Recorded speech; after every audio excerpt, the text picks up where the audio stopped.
Estamos de volta com o Pensamento Jurídico, uma produção da Associação dos Magistrados Mineiros, a AMAGES. Hoje estamos discutindo e debatendo sobre o comportamento do brasileiro perante o conjunto de leis. A nossa entrevistada é a juíza Edna Márcia Lopes Caetano, da comarca de Santa Luzia, na região metropolitana de Belo Horizonte. Doutora Edna, como é trabalhar com tantas leis, essa enormidade de leis? É difícil, tem que se atualizar sempre? Sempre. O magistrado hoje vive um momento assim, de grande, nós chamamos legiferância, né? O Poder Legislativo tem realmente se esmerado na criação de leis, até mesmo para atender aos anseios da população, e o magistrado tem que se atualizar diuturnamente para fazer uma boa aplicação, uma boa interpretação dessas leis. Essa é uma responsabilidade dele. Exatamente. Ele tem que buscar essa informação, essa atualização. Ele tem que buscar para os seus meios próprios, através de obras jurídicas que também estão sendo constantemente atualizadas, os veículos de comunicação, a própria internet. O Planalto tem um site também excelente que tem atualização ali em dia das leis. Então, hoje, a ordem do dia é se atualizar.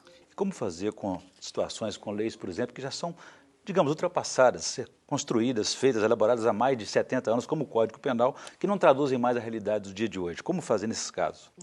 Essa tarefa é árdua para o magistrado, porque é preciso casar a letra fria da lei com a sua boa aplicação.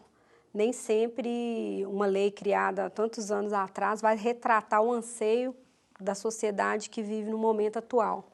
Então, o magistrado não pode ser um mero aplicador da lei. Ele pode interpretar essa lei, ele tem que interpretar, a intenção do legislador. Exatamente. A mens legis, que nós chamamos, com a necessidade da atual sociedade em que vivemos. Não é isso? Porque, caso contrário, nós incorreríamos no risco de fazer uma má aplicação da legislação. E essa subjetividade, digamos assim, ela pode ser depois contraditada ou não seguida pela instância superior, por exemplo. Exatamente. Muitas vezes o pensamento do juiz que atua na primeira instância, o pensamento ele é individual. Ele é um pensamento de um magistrado que vive de acordo com o seu tempo, que também corre o risco de produzir acertos e também erros, né? Nós também não estamos isentos de cometer nenhum equívoco. Porém, é necessário verificar que existe o duplo grau de jurisdição que, caso incorremos em um erro, um equívoco do julgamento solitário, o julgamento individual, a instância superior, composta por juízes, juízo coletivo, com no mínimo 3, no caso do Tribunal de Justiça de Minas Gerais, a instância coletiva, onde esse equívoco pode ser sanado ante o pensamento conjunto, colegiado. São chamados recursos, né? São os recursos. Agora, muitas leis também permitem esses recursos, né? Torna praticamente impossível se chegar a um desfecho na decisão judicial final, que às vezes tem uma decisão na primeira instância, depois tem na segunda, terceira, até na quarta instância. Onde é que se faz justiça final no Brasil? Na primeira ou na quarta instância? Na verdade, pode ser um pensamento da população, a infinidade de recursos. E não é só um pensamento vago, porque, de fato, a própria lei processual nos impõe, né, várias instâncias recursais e várias possibilidades de recurso. Então, muitas vezes, a nominada mora do judiciário não se deve ao esforço, né, que os colegas, os juízes, diuturnamente, muitas vezes intrincados com a falta de pessoal, com a demanda excessiva, se veem às voltas com a própria lei que impede que os processos tenham um andamento mais rápido, né?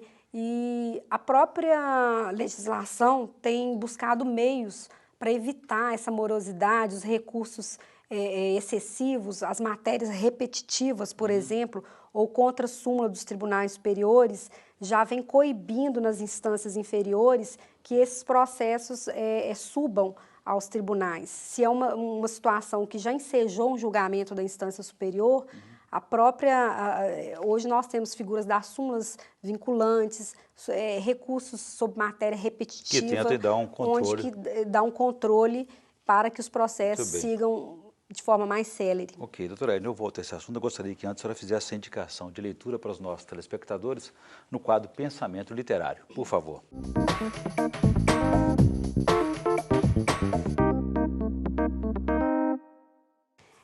Na verdade, é um livro que eu acredito tem uma mensagem muito bonita.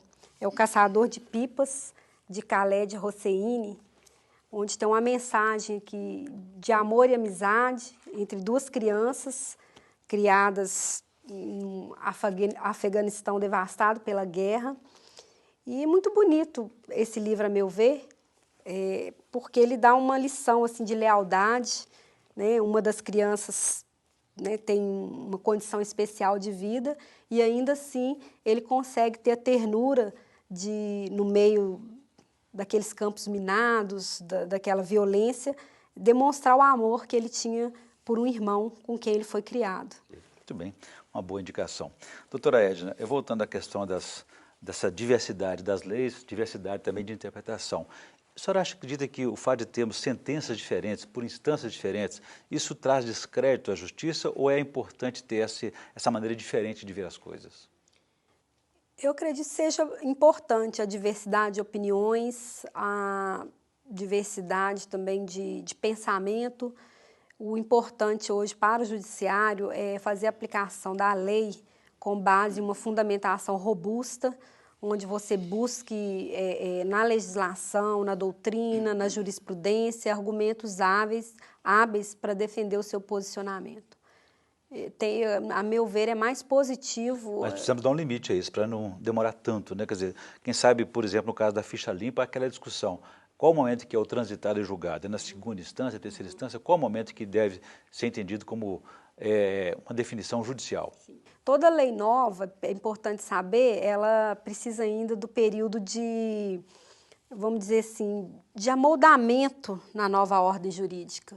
E as discussões como aplicar, sistema de aplicabilidade, a temporalidade da lei, é uma regra que não pode ser ultrapassada, até porque, depois de sedimentado o entendimento, com certeza será feita a aplicação da melhor forma possível. O papel das súmulas vinculantes, das decisões. Exatamente. Que criam o chamado jurisprudência firmada, não é isso? E as jurisprudências só surgem depois que o pensamento comum dos órgãos colegiados já estão sedimentados. Estabeleceu-se um consenso aí no meio jurídico.